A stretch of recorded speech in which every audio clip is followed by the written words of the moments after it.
Good evening प्यारे बच्चों। आज हम आपको कक्षा 12 भौतिक विज्ञान का अध्याय 9 हम आपको क्या करेंगे बताएंगे, जिसमें आपको महत्वपूर्ण प्रश्न हम जो देंगे वही बोर्ड पेपर में आएंगे, इससे बाहर से नहीं आएंगे। और उम्मीद कर रहे हैं प्यारे बच्चों, इससे पहले जो हमने वीडियो आपको दिया था यानी अपलोड किया था उस सब वीडियो का आप लोग देख लिए होंगे। यानी अध्याय 8 तक जो पार्ट 1 का था उसको आप तैयार कर लिए होंगे। ये भाग 2 का आज पहला अध्याय मैं क्या कर रहा हूँ, आपको इम्पोर्टेंट क्वेश्चन दे रहा हूँ। जो पाठ का नाम है किरण प्रकाशिकी एवं प्रकाशिक यंत्र। इससे संबंधित आज हम आपको प्रश्न देंगे जो आपको बोर्ड पेपर में बहुत सहायता करेगा, यानी बोर्ड पेपर के लिए बहुत महत्वपूर्ण है।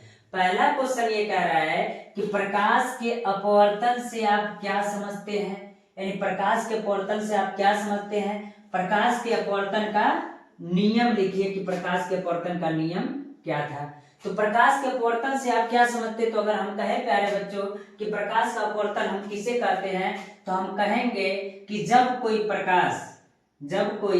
प्रकाश किसी एक माध्यम से दूसरे माध्यम में जाता है तो वह अपने मार्ग से विचलित हो जाता है, तो उसे प्रकाश का क्या कहते हैं, अपवर्तन कहते हैं। प्रकाश का अपवर्तन कहते हैं। मान लीजिए कि अगर हम कहें कि कोई भी माध्यम है, एक माध्यम ये है और दूसरा माध्यम क्या है, ये है, यानी इस के ऊपर वाला जो भाग है वह एक माध्यम है और नीचे वाला क्या है, दूसरा माध्यम है। जब कोई अगर प्रकाश, इसको मान लीजिए कि कोई विरल माध्यम है, विरल का माध्यम का मतलब समझ लीजिए वायु, जिसमें कण दूर दूर होते हैं। दूसरा मान लेते हैं सघन माध्यम है, क्या है, सघन माध्यम है। सघन माध्यम में ले लीजिए कांच ले लीजिए, तो हम कहेंगे कि जब कोई प्रकाश एक माध्यम से दूसरे माध्यम में जाता है तो वह अपने मार्ग से क्या हो जाता है, विचलित हो जाता है। तो इसे हम क्या कहते हैं, प्रकाश का अपवर्तन कहते हैं। मान लीजिए कि अगर कोई यह प्रकाश है जो इस पर आपतित हो रहा है तो इसको हम आपतित किरण कहते हैं। क्या कहते हैं, आपतित किरण कहते हैं। तो जब कोई प्रकाश इस पर पड़ रहा है, एक माध्यम में पड़ रहा है और दूसरे माध्यम में ये क्या कर रहा है, जा रहा है, तो प्यारे बच्चे आप बताइएगा कि जब ये जा रहा है तो सीधा जाना चाहिए कि नहीं जाना चाहिए, सीधा जाना चाहिए। लेकिन ये सीधा न जा करके वह अपने मार्ग से क्या हो जाता है, तो कहेंगे वो अपने मार्ग से क्या हो जाता है, विचलित हो जाता है। यानी इधर न जा करके यह विलंब की ओर क्या हो जाता है, झुक जाता है। तो इसे ही हम क्या कहते हैं, प्रकाश का अपवर्तन कहते हैं। यानी सीधा कह सकते हैं कि जब कोई प्रकाश एक माध्यम से दूसरे माध्यम में जाता है तो वह अपने मार्ग से विचलित हो जाता है। तो इस घटना को हम क्या कहते हैं, प्रकाश का अपवर्तन कहते हैं। और इसमें दो कंडीशन होता है। यदि विरल माध्यम से कोई प्रकाश किरण सघन माध्यम में जाएगा तो वह अविलंब की ओर झुक जाएगा। अगर कोई प्रकाश की किरण अगर सघन माध्यम से विरल माध्यम में जाएगा तो उस स्थिति में क्या होगा, तो उस स्थिति में आपका विरल माध्यम से जब सघन माध्यम से जब विरल माध्यम आएगा तो अविलंब से दूर हटेगा।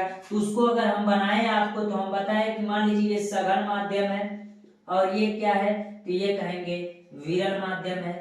तो जब ये विरल माध्यम है तो हम कह सकते हैं कि जब कोई प्रकाश या इस माध्यम से क्या होता है, दूसरे माध्यम में जाता है ना, तो जाना चाहिए, सीधा जाना चाहिए कि नहीं, सीधा जाना चाहिए। लेकिन ये अविलंब इधर न जा करके अविलंब से क्या होता है, तो हम कहेंगे अविलंब ये है तो अविलंब से दूर हट जाता है। यानी किस स्थिति में होता है, जब यह सघन माध्यम से विरल माध्यम में जाता है तो अविलंब से क्या होता है, दूर हटता है। लेकिन दोनों स्थितियों में अपना मार्ग तो बदल दे रहा है ना, तो जब विचलित हो जाता है अपने मार्ग से तो उसी को क्या कहते हैं, प्रकाश का अपवर्तन करते हैं। प्यारे बच्चों, उम्मीद कर रहे हैं आपको समझ में आ गया होगा।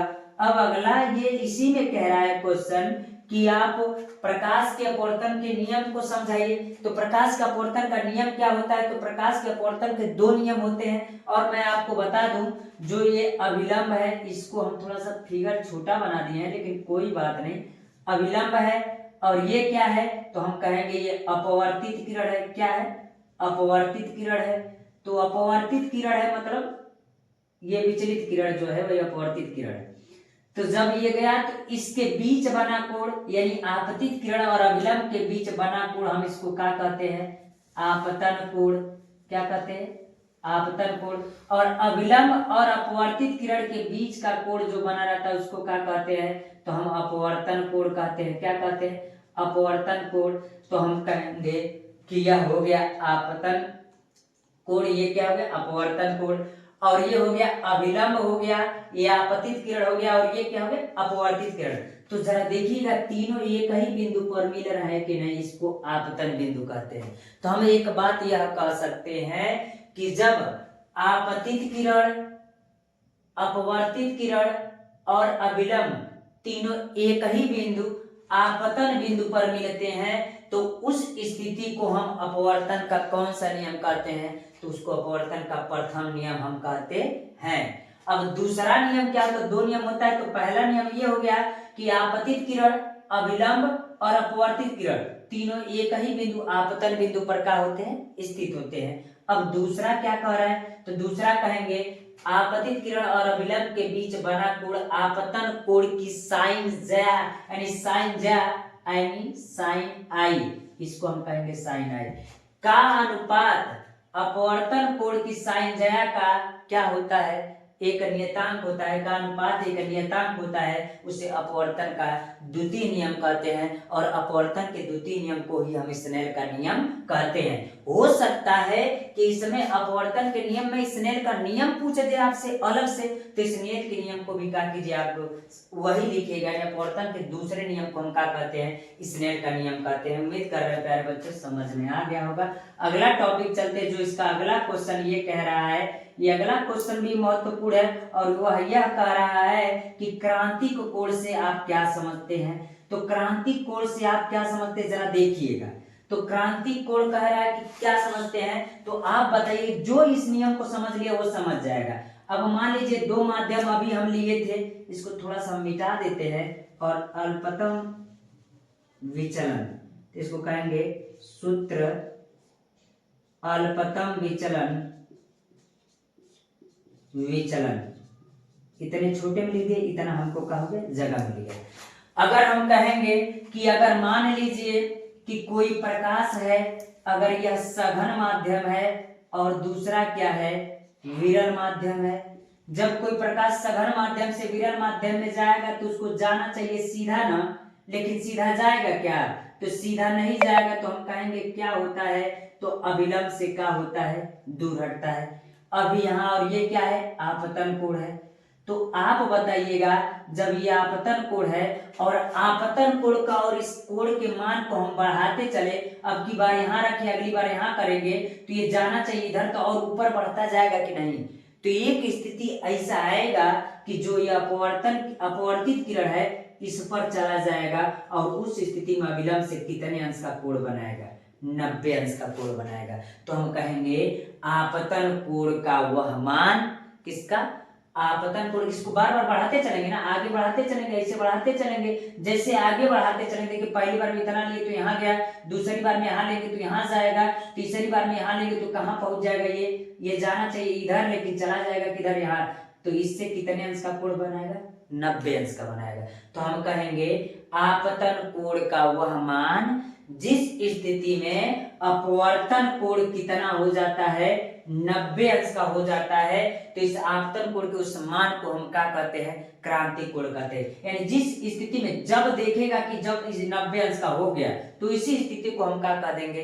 क्रांतिक कोण कह देंगे। यानी हम स्पष्ट कर सकते हैं आपतन कोण का वह मान जिस स्थिति में अपवर्तन कोण कितने अंश का हो जाता है? 90 अंश का हो जाता है। तो इस स्थिति को हम क्या कहते हैं? क्रांतिक कोण कहते हैं। अब जरा अगला क्वेश्चन देखिएगा, इस पर तो समझ में आ ही गया। अगला क्या कह रहा है? पूर्ण आंतरिक परावर्तन से आप क्या समझते हैं? तो पूर्ण आंतरिक परावर्तन भी वही कहता है जब कोई प्रकाश एक माध्यम से दूसरे माध्यम में जाता है ना, तो उसका क्रांतिक कोण के मान से अगर अधिक हो जाए, आपतन कोण को इस तरह बढ़ाया जाए कि फिर उसी माध्यम में क्या हो जाए? वापस लौट जाए, तो उस स्थिति को हम क्या कहते हैं? पूर्ण आंतरिक परावर्तन। क्रांतिक कोण समझी गए। अगला पूर्ण आंतरिक परावर्तन कह रहा है। अब जरा देखिएगा, अभी तो हमने बताया कि अगर यह प्रकाश जा रहा है तो जाना चाहिए इधर ना, लेकिन ये जाएगा किधर? और ये कब होगा? जब ये सघन होगा और दूसरा क्या होगा? विरल होगा। तो जाहिर सी बात है, देख रहे थे कि अभी इसको बढ़ाते चल रहे थे तो एक स्थिति आया तो किधर आ गया था। तो आप बताइएगा, एक स्थिति तो और आएगा कि थोड़ा सा और इसको इधर बढ़ा दे तो जाना चाहिए इधर, लेकिन चला जाएगा किधर, इधर। तो आप बताइए, ऊपर एक माध्यम था और फिर नीचे एक माध्यम था, तो जब कोई प्रकाश के लिए आप अगर क्रांतिक कोण से अधिक मान हो जाता है तो ये प्रकाश कहाँ चला जाता है, उसी माध्यम में वापस लौट जाता है। तो पूरा पूरा उसी माध्यम में वापस लौट गया, तो क्या उसको हम पूरा अतिरिक्त परावर्तन नहीं कहेंगे प्यारे बच्चों। तो हम कह सकते हैं आपतन कोण का वह मान जिस स्थिति में अपवर्तित कोण यानी अपवर्तित किरण कर सकते हैं कि जो उसी माध्यम में वापस लौट जाती है, तो उस स्थिति को हम क्या कहते हैं, पूर्ण आंतरिक परावर्तन करते हैं। उम्मीद कर रहे हैं प्यारे बच्चों समझ में आ रहा होगा और आप अच्छे से इस चीज को क्या कर लीजिएगा, तैयार कर लीजिएगा। अगला जो टॉपिक है प्रिज्म के पदार्थ के लिए अपवर्तनांक का सूत्र अल्पतम विचलन कोण तथा प्रिज्म के कोण के पदों में ज्ञात कीजिए। यानी अल्पतम विचलन कोण के लिए तो और आसान है, आप इसको क्या कर लीजिए, इसका अल्पतम विचलन कोण का जो फार्मूला है उसको देख लीजिएगा और इसको कर लीजिएगा, आसानी से याद आ जाएगा और हो भी जाएगा। अगला क्वेश्चन कर रहा है लेंस किसे कहते हैं, लेंस द्वारा प्रतिबिंब बनने का किरण आरेख खींचिए। तो लेंस किसे कहते हैं, तो कह सकते हैं कि लेंस किसे कहते हैं, तो लेंस का परिभाषा भी दीजिए और लेंसों द्वारा प्रतिबिंब बनाने का किरण आरेख खींचिए।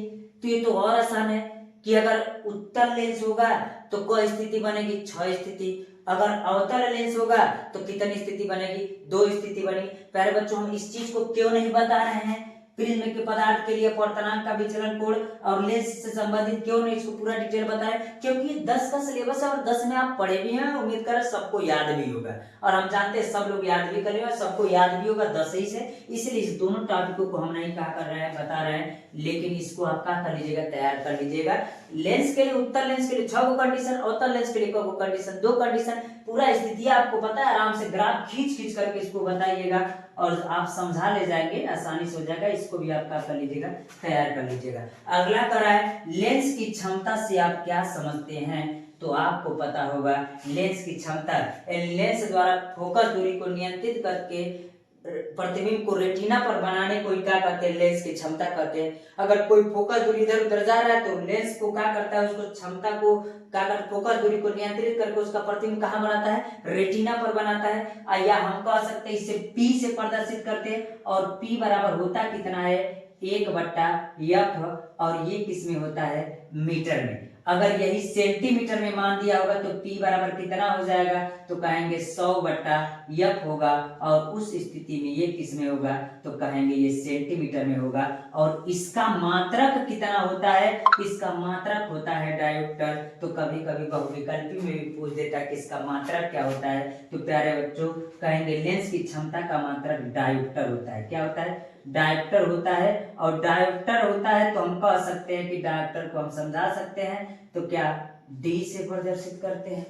ये भी हो गया आपका, यानी इसको भी देख लीजिए, लेंस की क्षमता को भी देख लीजिएगा, ये मीटर में और ये किस में, सेंटीमीटर में। इसको सब चीज आप लोग क्या कर सकते हैं, अगर इन सब चीजों को पुनः देखना है तो पीछे वीडियो करके आप देख सकते हैं, कोई दिक्कत नहीं होगा आपको, और आप रोक करके पॉज करके उसको सब देख सकते हैं। अगला क्वेश्चन करा प्रिज्म द्वारा प्रकाश के वर्ण विक्षेपण को समझाइए।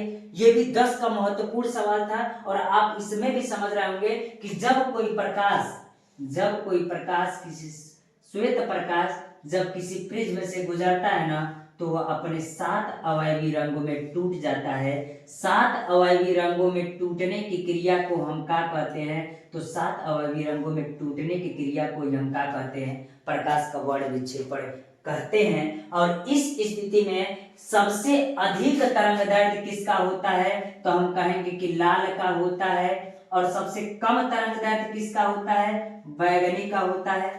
तरंग दैर्ध्य किसका होता है, लाल का, समझ गए, और कम किसका होता है, बैगनी का।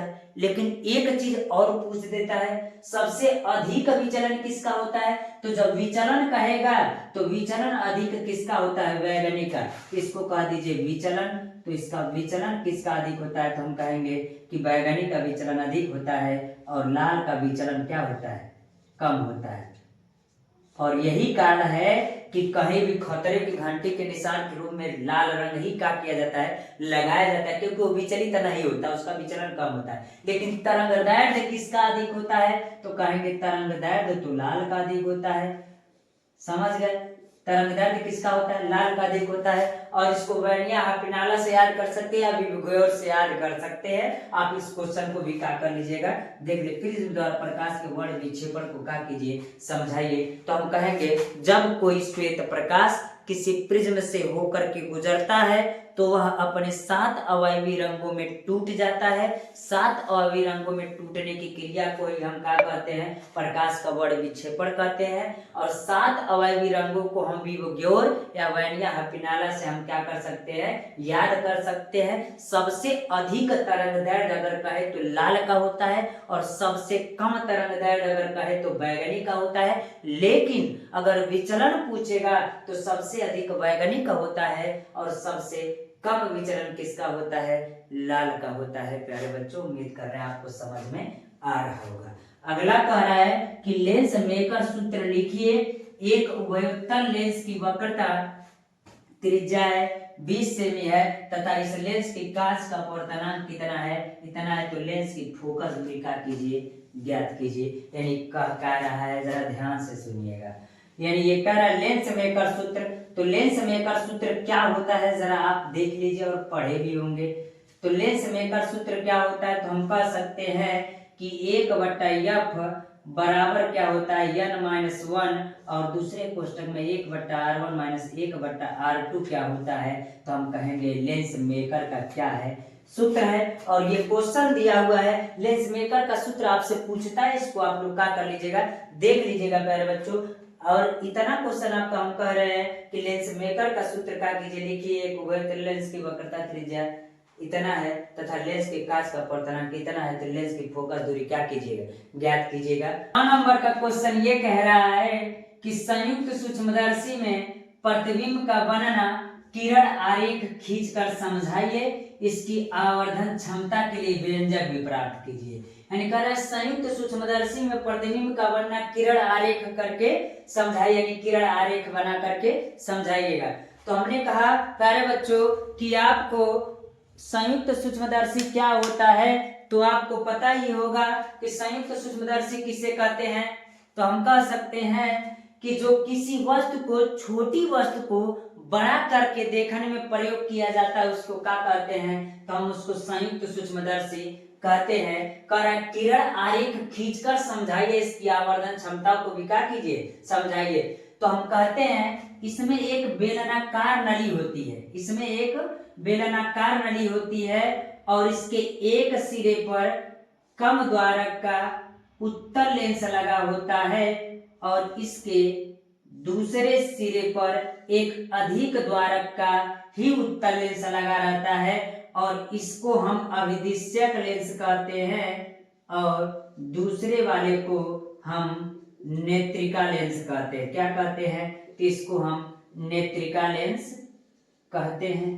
तो जरा प्यारे बच्चों समझिएगा, हमने कहा क्या कि संयुक्त सूक्ष्मदर्शी क्या होता है। तो हम कह सकते हैं सूक्ष्मदर्शी एक ऐसी युक्त होती है, एक ऐसी प्रकाशिक यंत्र होता है जो हम किसी वस्तु को, छोटी वस्तु को बड़ा करके क्या कर सकते हैं, इसके द्वारा देख सकते हैं, उसको क्या कहते हैं, सूक्ष्मदर्शी कहते हैं। तो कह रहा संयुक्त सूक्ष्मदर्शी, तो हम कहेंगे संयुक्त सूक्ष्मदर्शी एक बेलनाकार नली के आकार का होता है जिसके एक सिरे पर कम द्वारक का उत्तल लेंस लगा रहता है जिसे हम अभिदिश्यक लेंस कहते हैं और दूसरे सिरे पर अधिक द्वारक का एक उत्तल लेंस लगा रहता है जिसे हम क्या कहते हैं, नेत्रिका लेंस कहते हैं। तो इस प्रकार यह व्यवस्थित रहता है कि इसको आगे या पीछे खिसका कर इसके बीच की दूरी को एडजस्ट किया जा सकता है और इसके द्वारा प्रतिबिंब बड़ा करके देखा जा सकता है। किरण आरेख बना करके इसको क्या कीजिए, समझाइए और इससे संबंधित आप क्या कीजिए, आवर्धन क्षमता का सूत्र भी लिखिए। अगला जो क्वेश्चन इसका ये कह रहा है कि खगोलीय दूरदर्शी क्या होता है। तो खगोलीय दूरदर्शी या यौगिक दूरदर्शी कह सकता है। तो आप जरा समझिएगा खगोलीय दूरदर्शी किसे कहते हैं। तो खगोलीय दूरदर्शी एक ऐसा प्रकाशिक यंत्र होता है जो हमें दूर की वस्तुओं को देखने के लिए प्रयोग किया जाता है, उसे क्या कहते हैं, खगोलीय दूरदर्शी। यानी दूर की वस्तुओं को पास करके देखने में प्रयोग किया जाता है, किसका, खगोलीय दूरदर्शी का। और ये कह रहा है किरण आरेख बना करके समझाइए। तो सेम चीज ऐसा ही ये भी होता है, बस अंतर ये दूर की चीजों को पास करके देखने में प्रयोग किया जाता है। अब कह रहा है इसके लिए किरण आरेख बना करके समझाइए। ये भी एक बेलनाकार नली होती है, लेकिन इसके एक सिरे पर अधिक द्वारक का, यानी एक सिरे पर, पहले सिरे पर अधिक द्वारक का उत्तल लेंस लगा होता है तथा दूसरे सिरे पर भी एक कम द्वारक का उत्तल लेंस लगा होता है, यानी उसका उल्टा होता है। और इसमें इसको अभिदिशक लेंस कहते हैं और इसको क्या कहते हैं, इसको नेत्रिका लेंस ही कहते हैं। नेत्रिका लेंस ये भी है। तो अब जरा प्यारे बच्चों समझिएगा, तो सेम कंडीशन है, अंतर क्या हो गया कि इसमें पहला वाला जो था वो कम द्वारक का उत्तल लेंस था, इसमें क्या है अधिक द्वारक का है, और इसमें दूसरा वाला अधिक द्वारक का था, इसमें वाला क्या है, तो पहला दूसरा वाला इसमें कम द्वारक का है। तो इसे हम क्या कहते हैं, खगोलीय दूरदर्शी कहते हैं। इसके द्वारा किरण आरेख कैसे बनता है, आप इसको क्या कीजिएगा, समझ लीजिएगा। अगला जो क्वेश्चन ये कह रहा है कि मानव नेत्र से आप क्या समझते हैं, इसका सचित्र वर्णन कीजिए। यानी मानव नेत्र से आप क्या समझते हैं, इसका सचित्र वर्णन कीजिए। यानी मानव नेत्र का चित्र बना करके इसको हम कह सकते हैं कि इसका चित्र भी बनाइएगा और उसमें ये भी समझाइए कि कितने भाग होते हैं, रेटिना क्या होता है, कचाप द्रव क्या होता है, आइरिस क्या होता है, रक्तक पटल क्या होता है, दृष्टि पटल क्या होता है, दृढ़ पटल क्या होता है, ये सब चीजों का वर्णन करके पूरा किरण आरेख बना करके क्या कीजिएगा, आप समझाइएगा। तो हम कह सकते हैं कि शायद इस प्रकार का आप लोग पढ़े होंगे कि मानव नेत्र होता है और ये क्या होता है, आइरिस होता है और इसमें 3 परतें होती है, ये भी समझ रहे हैं आप अच्छे से और पढ़े भी होंगे। अब इसी से होकर के प्रकाश क्या करेगा, अंदर जाएगा, तो जाने के बाद प्रतिबिंब कैसा बनेगा, ये किरण आरेख बना करके इसको क्या कर लीजिएगा, मानव नेत्र को भी क्या कर लीजिएगा। समझ लीजिए आसान टॉपिक है और 10 में पढ़े भी होंगे और आसानी से हो भी जाएगा। ये सब आसान टॉपिक है। इस चैप्टर में मैंने ज्यादा क्वेश्चन बताया लेकिन आपको सब पता है क्योंकि आप 10वीं में पढ़ चुके, फिर से रिविजन कर लीजिएगा। अगला कह रहा है कि दोष जो होता है, तो दूरदृष्टि दोष क्या है, इसके दोष की उत्पत्ति का कारण समझाइए और इसका निवारण भी लिखिए। तो दूरदृष्टि दोष क्या होता है, तो दूरदृष्टि दोष जो दोष रहता है, अगर दूरदृष्टि दोष है तो दूर की वस्तुएं स्पष्ट दिखाई देती है, दूर रहता है तो दूर की वस्तुएं स्पष्ट दिखाई देती है, और निकट दृष्टि दोष रहता है तो निकट की वस्तुएं स्पष्ट दिखाई देती है। इसका मतलब ये है कि जो दोष है वहां की वस्तु तो स्पष्ट दिखाई देती है, लेकिन अगर दूर दृष्टि दोष है तो दूर की वस्तु स्पष्ट दिखाई देती है लेकिन नजदीक की वस्तु स्पष्ट दिखाई नहीं देती, उसे क्या कहते हैं, दूर दृष्टि दोष कहते हैं। इस दोष की उत्पत्ति का कारण बताइए कि क्या उत्पत्ति का कारण भी है और इसका क्या कीजिए, निवारण भी बताइए कि किस लेंस का प्रयोग करके हम दूर दृष्टि दोष का क्या कर सकते हैं, निवारण कर सकते हैं। तो आप बताइएगा दूर दृष्टि दोष के निवारण के लिए व्यक्ति के चश्मे में कौन सा प्रयोग करते हैं, तो हम कह देंगे कौन सा प्यारे बच्चों कहते हैं, तो हम उत्तल लेंस का प्रयोग करते हैं। अब कह निकट दृष्टि दोष क्या है, तो निकट दृष्टि दोष हम कह सकते हैं, निकट दृष्टि दोष वह दोष होता है जिसमें निकट की वस्तुएं तो स्पष्ट दिखाई देती है लेकिन दूर की वस्तुएं स्पष्ट दिखाई नहीं देती हैं। तो उस स्थिति में हम कह सकते हैं कि निकट की वस्तुएं स्पष्ट दिखाई देती है लेकिन दूर की वस्तुएं स्पष्ट दिखाई नहीं देती, उसे निकट दृष्टि दोष कहते हैं। इस दोष के निवारण के लिए व्यक्ति के चश्मे में अवतल लेंस का प्रयोग करते हैं। प्यारे बच्चों, अगर हम कहें कि क्या होता है निकट दृष्टि दोष, तो जरा ध्यान से सुनिएगा। तो हम कहेंगे अगर यह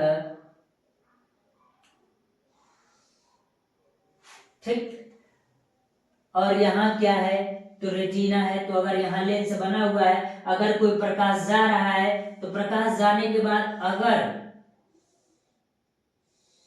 ये काटना कहाँ चाहिए था, काटना रेटिना पर चाहिए था, तो पहले काट दिया कि नहीं, पहले जब काट दिया तो इसको पहले काट दिया, निकट काट दिया, तो इसका मतलब निकट की वस्तु स्पष्ट दिखाई देंगे, तो उसे क्या कहेंगे, निकट दृष्टि दोष कहेंगे।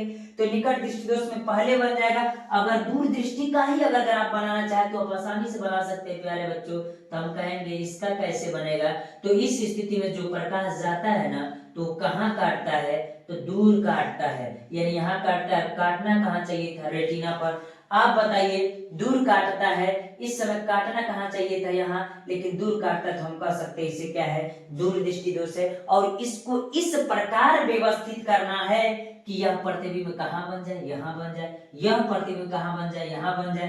तो इसमें अगर प्रकाश को थोड़ा सा फैला देंगे तो यहाँ बन जाएगा। तो इसमें किस लेंस का प्रयोग करते हैं निवारण के लिए, तो हम कहेंगे अवतल लेंस का प्रयोग करते हैं। और इसमें प्रकाश को सिकुड़ाना है तो सिकुड़ाने का कार्य कौन करता है, तो उत्तल लेंस करता है। तो इस प्रकार हम कह सकते हैं कि दूर दृष्टि दोष क्या है, इसके उत्पत्ति का कारण और निवारण भी क्या कीजिए, लिखिए। और निकट दृष्टि दोष क्या है, इसके कारण तथा निवारण भी लिखिए। आप अच्छे से क्या कर सकते हैं, समझ सकते हैं। और मैं उम्मीद कर रहा हूँ प्यारे बच्चों कि विज्ञान यानी भौतिक विज्ञान के अध्याय 9 का इतना क्वेश्चन था, और इतना क्वेश्चन अगर आप तैयार कर लेंगे तो इस चैप्टर से बाहर से कोई क्वेश्चन नहीं आएगा। और इतना आज के लिए इतना रहने देते हैं प्यारे बच्चों। धन्यवाद।